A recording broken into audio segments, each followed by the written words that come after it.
2019 ఎన్నికల సమయంలో గోరంట్ల మాధవ్ అంటే పెద్ద సంచలనం. అంతకుముందు తాడిపత్రిలో ఒక ఆశ్రమం గొడవల్లో టీడీపీ నేత జేసీ దివాకర్ రెడ్డికి వ్యతిరేకంగా మీడియా సమావేశం పెట్టి మీసం మెలేసి తొడగొట్టారు. జేసీ బ్రదర్స్ అంటే వణికిపోయే అధికారులను జనాలను చూశారే కానీ వాళ్ళకే ఛాలెంజ్ విసిరి మీసం మెలేసి తొడగొట్టిన అధికారిని, అందులోనూ పోలీస్ అధికారిని జనాలు ఎప్పుడూ చూసింది లేదు. దాంతో మీడియా, సోషల్ మీడియాతో పాటు జనాల్లో మాధవ్ అంటే క్రేజ్ ఏర్పడింది. అప్పుడే జగన్ దాన్ని క్యాచ్ చేసి మాధవ్ కు హిందూపురం ఎంపీగా టికెట్ ఇచ్చారు. ఇంకేముంది, వైసీపీ గాలికి మాధవ్ క్రేజ్ తోడై మంచి మెజార్టీతో గెలిచారు. అలాంటిది 5 ఏళ్లు తిరిగేసరికి సంచలనం కాస్త కలలాగా కరిగిపోయింది. ఇప్పుడు మాధవ్ గురించి పెద్దగా జనాలు మాట్లాడుకోవటం లేదు. ఎంపీగా కూడా జనాల్లో ఎక్కడా కనబడటం లేదు. ఇంతకీ గోరంట్ల ఏం చేస్తున్నట్లు? ఆంధ్రప్రదేశ్ రాజకీయాల్లో హిందూపురం ఎంపీ గోరంట్ల మాధవ్ది ఓ ప్రత్యేకమైన స్టోరీ. పోలీస్ అధికారిగా ఉంటూ అధికార పార్టీ నేతల మీద మీసం మెలేసి తొడకొట్టి అప్పటి ప్రతిపక్ష పార్టీని మెప్పించి ఏకంగా ఎంపీ టికెట్ పొందారు. అంతేకాదు ఘన విజయం సాధించారు కూడా. కానీ 5 ఏళ్లు తిరిగేసరికి ఆయనకు రాజకీయంగా గడ్డుకాలం వచ్చేసింది. వచ్చే ఎన్నికల్లో టికెట్ దక్కలేదు. సీఎం జగన్ ను చాలా సార్లు కలిసినా మళ్లీ నీకే టికెట్ అనే భరోసా ఇవ్వలేదు. అదే సమయంలో ఏదో ఓ అసెంబ్లీ నియోజకవర్గంలో అయినా ఛాన్స్ ఇస్తారేమోనని ఎదురు చూసినా అలాంటి సంకేతాలు రాలేదు.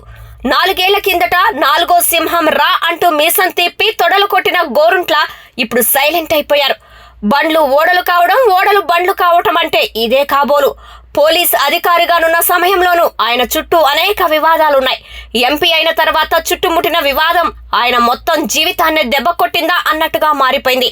ఓ మహిళతో నగ్నంగా వీడియో కాల్ మాట్లాడుతున్నారంటూ సోషల్ మీడియాలో సాగిన ప్రచారం ఆయన ప్రతిష్టను దెబ్బతీసింది. ఆ వీడియోపై పెద్ద దుమారమే రేగి తర్వాత చల్లారినప్పటికీ ఆయనకు మాత్రం మాయని మచ్చగానే మిగిలింది. చివరకు వైసీపీ నేతలే గోరంట్లను దూరం పెట్టేశారు. ఎక్కడా గోరంట్ల కనిపించడానికి వీల్లేదని వైసీపీ అధినేత ఆదేశించారనే ప్రచారం కూడా జరుగుతోంది. ఎన్నికల సమయంలో గోరంట్లను వెనకేసుకో వస్తే పార్టీకి తీవ్ర నష్టం తప్పదని అధిష్టానం భావిస్తుంది. అప్పటి నుంచి ఆయన రాజకీయంగానూ అంత క్రియాశీలకంగా కనిపించడం లేదు.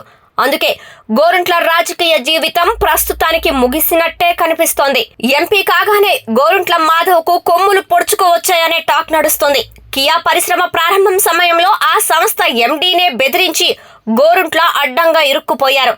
అక్కడి నుంచే గోరంట్ల మాధవ్ అరాచకాలు మొదలయ్యాయి. గోరంట్లను అప్పుడు సీఎం హెచ్చరించకపోవడంతో ఆయన ఆగడాలు జిల్లా మొత్తం వ్యాపించాయి.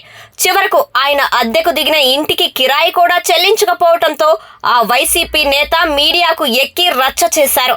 దీంతో ఎంపీ గోరంట్లతో పాటు పార్టీ పరువు బజారున పడింది. మరోవైపు హిందూపురంలో వైసీపీ చేయించిన 3 సర్వేల్లోనూ గోరంట్ల మాధవ్ గెలిచే అవకాశాలు లేవనే రిపోర్ట్లు వచ్చినట్టు తెలుస్తోంది. ఆ ప్యాక్ టీంతో పాటు వైసీపీ అధినేత స్వయంగా చేయించిన సర్వేలోనూ గోరంట్లకు పాస్ మార్కులు రాలేదట. దీంతో గోరంట్ల మాధవ్ శకం ముగిసినట్టే అనే ప్రచారం సాగుతుంది. మరి గోరంట్ల రాజకీయ జీవితం ముగిసిందా లేదా అనేది వచ్చే ఎన్నికలు తేల్చనున్నాయి. అప్పటిదాకా ఊహాగానాలు వైరల్ అవుతూనే ఉంటాయి.